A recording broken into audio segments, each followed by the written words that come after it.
nanalo na ang megastar. Go, be! Go! Fighting!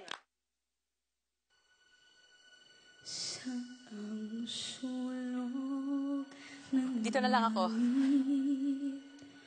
Kung matatagpuan, kapalarang di natitikman, sa pangarap lang namastan.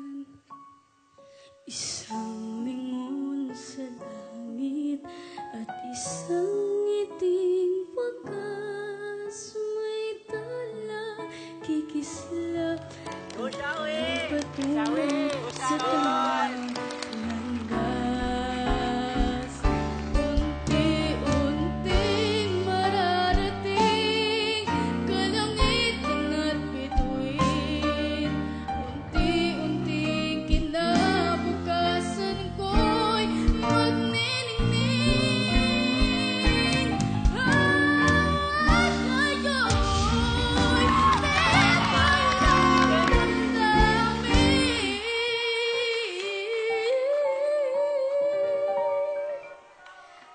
bukas naman sa aking pag-isip,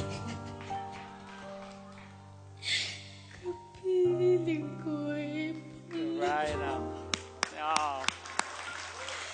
It's okay! It's okay!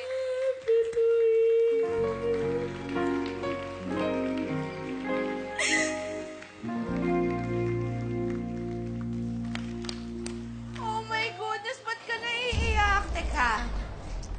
Anong pangalan mo? Zaira Peralta po. Nung nag-umpisa ka na ng pagkanta, parang nakita mo na kaming lahat biglang umatras sa aming mga... Okay, kay Sharon na to. Meron na siyang narinig sa boses mong special. So, congratulations to you. Naramdaman namin na naging emotional ka, kinabahan ka, pero minor na lang yun. Aayusin yun ni Coach Sharon. Siguro nadala din sa pag-iyak mo nung umikot na siya. Doon na nag-umpisa. Kakaiyak! Kaya nga. Ay, Zaira, yung paborito kong part sa buong audition na yun, performance yun, yung umiyak ka. Tapos, kasi naramdaman ko yung saya, yung tears of joy mo eh. Yeah. So, napasmile na lang ako. So, maraming salamat sa moment na yun para sa akin. Yun na. Hi, Zaira. Hello. Meron akong pelikula na ginawa ko nung mga 19 ako. Ang tawag sa kanya, Bituing Walang Ningning. Ang role ko doon ay isa akong tagahanga ng isang malaking superstar na mga awit na ginampanan ni Sherry Hill. Naalala mo yon? Opo. Napanood mo ba yung ending nun? Alam ko lang po yung lines. Ano yun? You're nothing but a second grade, trying hard, copycat! Ganon po. Yan. Bilib na bilib ako, alam niya yung linya. Pero ang totoo, hindi naman ako nagsabi noon, si Sherry. Si Sherry po. Oh, siya talaga. Pero sumikat talaga yon. Oh, yan ang talaga sumikat doon, hindi pa ako. Di bale, si Sherry naman, mahal ko. Ang ending noon, si Dorina pa rin ang pinakamalaking tagahanga ni Lavinia.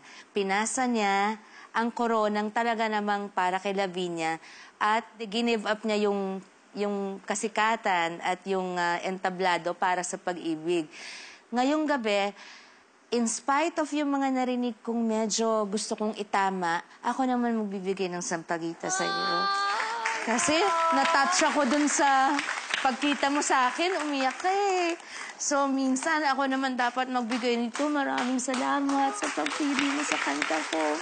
Thank you. Thank you. Thank you very much. Oh.